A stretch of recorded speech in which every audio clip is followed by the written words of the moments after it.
What's up, guys? Chef Plum back for DreamingGreenGirl.com, and we got something fun to show you here. It's going to kind of go along with some of the stuff that we got going on the website right now. We're going to talk about making steak, and what I've got today is a beautiful piece of flank steak. Look at that.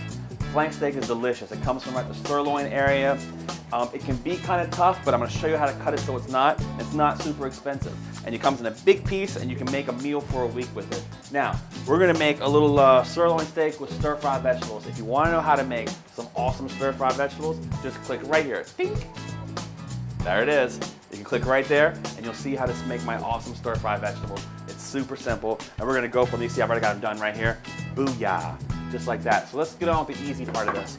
You know, I've said in the past how important it is to marinate things, so we're going to start by marinating the steak. We're going to open up our bag. I'm going to drop the steak in. You know, I like to use these bags because I find it easier to transfer them, to get them, you know, in the refrigerator, to keep things marinated, to keep a lot of room in the refrigerator. That's why I like to use these plastic 1-gallon bags. We're going to drop in some garlic and some scallions and some ginger. If you want to make anything taste like great Asian food, garlic, ginger, scallions, very, very important. So we're going to drop this in there. We're going to add a little pinch of salt. We're going to add a little bit of olive oil, some black pepper, and a few drops of soy sauce. Now don't get crazy with it because you've already got some salt. You don't need a lot of extra salt in there. So just a few drops of that soy sauce in there. Now, just going to toss this up. Get it nice and coated. Now this can also sit in your fridge after you've done this, you know, 8 hours, 9 hours, 10 hours. Make sure you at least give it, you know, some time. Give it at least 2 hours or so. But anything more than overnight or something, it's gonna like overdo it. But look how beautiful this is. Let's take some of the air out of here. I'll show it to you, look at that. All that deliciousness in there, all those beautiful flavors in there. Looks fantastic. So I'm gonna get our stove going, get it nice and hot. I've got one already made up right here. It's been marinating for a little bit. We're gonna pull this out. I'm gonna put a little oil in the pan. Now, when I do this, I'm not gonna slice this until after I sear it in the pan. I want it to sear in the pan nicely, and then we're gonna do what's really, really important to keeping meat nice and moist and juicy. We're gonna let it rest. Believe it or not, meats have to rest. So our pan's getting nice and hot. We're gonna take out our steak here. Look at that, just covered in all that deliciousness. Right down there in the pan. It's sizzling a little bit, hard to hear. I probably should let the pan get a little bit hotter, but hey, that's the way it goes. It's just the kitchen, it's just food. I'm not gonna beat myself up over it. Kind of like when you cook chicken too. You're gonna watch the sides of it. It'll start to turn white. When that's happening, it's time to flip the steak over. So this is gonna sear here, get nice and crunchy on the outside, nice crust on the outside. And depending on how you like it, I like my meat rare. I think it's the healthiest way to do it. So that's just my personal opinion, but the longer cooking time, the less rare it'll be, obviously, right? Right, everybody? Okay, good. So while this is searing, I'm gonna show you the one that I've already had resting here. Here's the other half of our flank steak.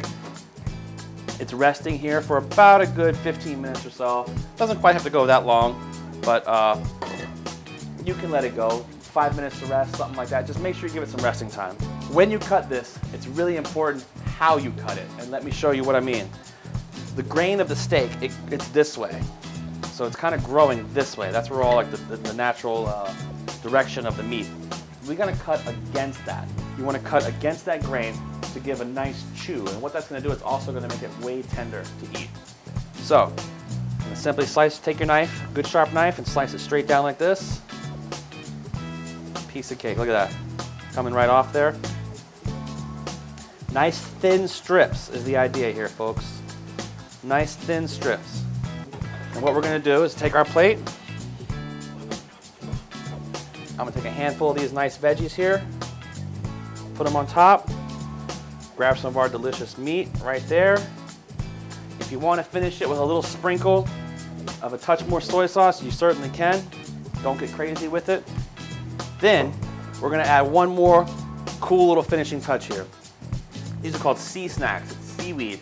They're great little salty treats. We're gonna take this, we're gonna crunch it up, just kind of sprinkle it on top of there. Look at that. How cool is that? Maybe we can even take one if you want. Stick it in like that. There you have it, guys. Flank steak stir fry. Again, just click the video. You can find our video on stir fry vegetables. It's awesome. It goes great with this stuff. The same technique we just did works awesome on chicken. It would work great on some pork tenderloin. So don't think you have to stick just with the flank steak. It's just fantastic with all kinds of different types of meat. Hey, I'm Chef Plum. Thanks for checking out Dreaming Green Girl. I hope things are going well for you. And check out our stir fry. Use a little flank steak, slice it against the grain, and you're good to go. I'll see you next time. Take care.